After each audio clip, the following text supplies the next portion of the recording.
来看法国有一个17岁非洲的少年人去互警察弹死，引起全国暴动，到达已经超过1礼拜。总统马克宏甲200外市长会面的时，煞甲这暴动的原因赖予社群媒体，而且伊阁讲，若总有必要爱切断使用网络。这款讲法虽引起外界批评。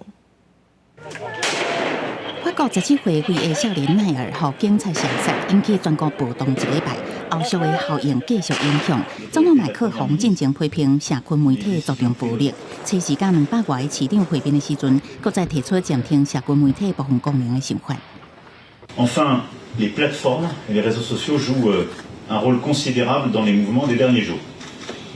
Nous avons vu sur plusieurs d'entre elles, Snapchat, TikTok et plusieurs autres, à la fois l'organisation de rassemblements violents se faire, mais une forme de mimétisme de la violence.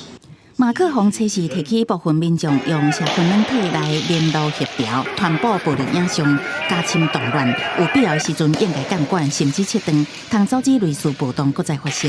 不过，长邦这个提议一日出来，虽引起舆论的反对，右派共和党议员马赫雷伊虽口说，敢讲法国是要学中国，还是北韩。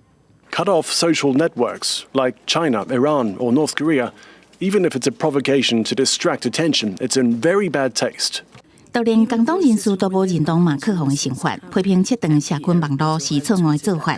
看反对的声音这么多，作为转型部车5赶紧灭火讲，长邦绝对无伫讨论的范围内。政府发言人嘛表示，未强强提出禁令，不过会调集议员来讨论安怎改善社群媒体法案。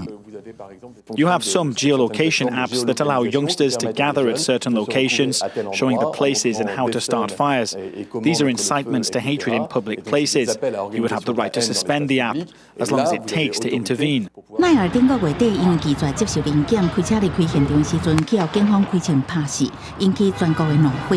民众少连续几天上街路抗议，搁演变成暴力示威。